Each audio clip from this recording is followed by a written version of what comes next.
Good morning. Welcome back to Real Presence Live. I'm Heather Caro. And I'm Doug Weingart. And we're your hosts this morning, broadcasting from the Pastoral Center here in Sioux Falls, South Dakota.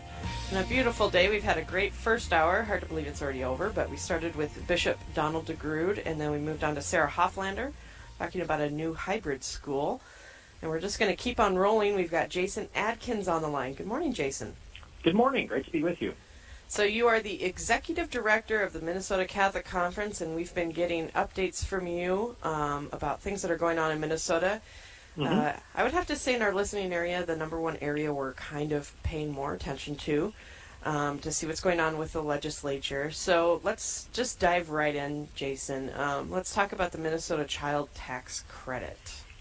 Well, Tax Day is coming up April 15th, and Minnesotans have the opportunity, especially low- and middle-income Minnesotans, to receive the Minnesota Child Tax Credit. And what that is a credit of up to $1,750 for each child as a way of offsetting and defraying the cost of child rearing. And so this is one of our signature legislative initiatives of the last couple of years, part of our Families First project, to strengthen economic security and economic stability for Minnesota families who are doing the most important work of raising kids. Now, the trick is to receive that child tax credit, you have to file a tax return, and not everyone has been filing tax returns. They just have the withholding taken from their paychecks, but it's an important opportunity to go file that tax return. There are places to find free tax help. So far, as of Monday, $437 million in tax relief has been distributed to 370,000 kids in Minnesota families. And so it's making a huge impact here in Minnesota for low and middle income families. And people say, well, I might not be eligible. Maybe I'm not going to bother. But even if you have one child, up to $1,750 credit. For example, a family of 8, 6 kids, married family of 8, with an $80,000 household income will receive about $10,000 in tax relief. So this is, even if you don't pay income taxes, you do qualify. So folks who pay, property taxes, sales tax, all kinds of fees, this is a way, again, of alleviating the tax burden and supporting Minnesota families who are raising the next generation. There is no cap on the number of children who qualify for the tax credit, which was a signature part of that legislation. And so it's a good day to be Catholic. It's a great day to be Catholic, and we had the Catholic families in mind as we helped create and get this enacted, was to say, look, a family's a family, no matter how small or how big, and so they should all be eligible. And again, as we face a workforce shortage here and a demographic crisis, we need Minnesota to be, in fact, attractive place to raise families and have children and help them flourish. And so that's a really, really important legislative victory, and it's already providing real meaningful relief to Minnesota families. So I encourage everyone to file a tax return, learn more about that at our website, familiesfirstproject.com. Again, that's familiesfirstproject.com. All right, so people can learn more about that if you're in the Minnesota area. So let's move on to Senator John Marty introducing a new bill with sports gambling.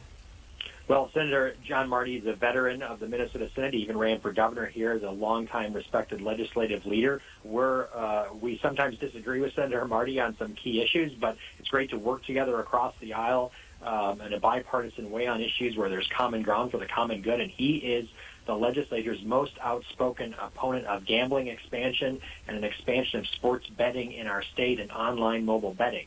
And so this week he introduced a new piece of legislation, Senate File 5330, and the goal is to put all these common sense reforms into one place. So we're working with him to oppose gambling expansion, but we also want to say if we are to have this and join the 33 other states with sports gambling, what is the responsible way to do this, and what does that look like? So he's put all these responsible safeguards in one place, and he's really put the onus on gambling proponents to say, why can't we have these things?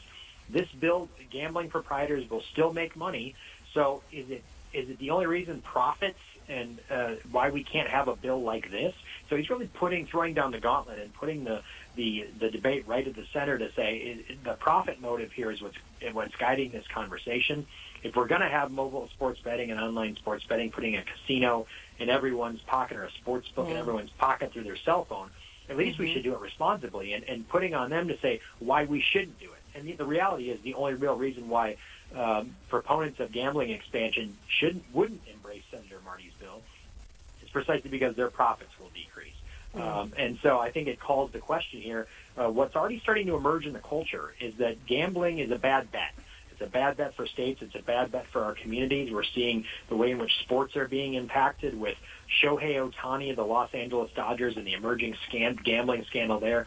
College and National Basketball Association coaches saying this has gone too far. Our players are getting heckled because they're scoring at the end of games and beating the over-under.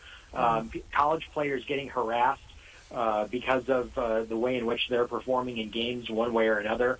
And so Senator Marty's bill does things like ban push notifications on phones from betting apps, banning in-game betting. So just real common sense things that we should put in place, allowing people to opt out once they've reached a limit on their losses, for example, put themselves on a list where they're not going to be advertised to.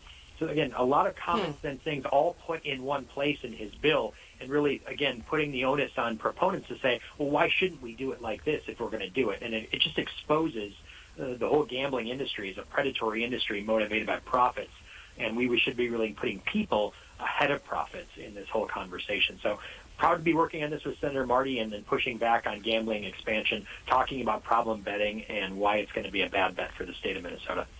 Interesting. All right, well, we still have a little bit of time left, so let's dive into the House Health, Finance, and Policy Committee that would mandate insurance to cover abortion. Can we talk about that one? Yes, religious freedom has been a big issue at the legislature this year. Certainly, we've talked on this show about the ongoing work to bring all kinds of faith communities together to support the restoration of the religious exemption in the Human Rights Act related to gender identity discrimination.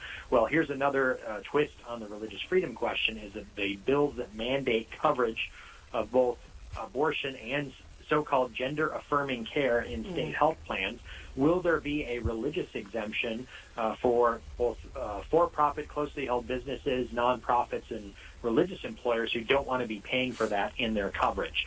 And so, fortunately, legislative Democrats have agreed with our request to put a religious exemption into those abortion and gender-affirming care mandates, precisely because our view is that they're not authentic health care, and health insurance should cover health care and not things that aren't health care.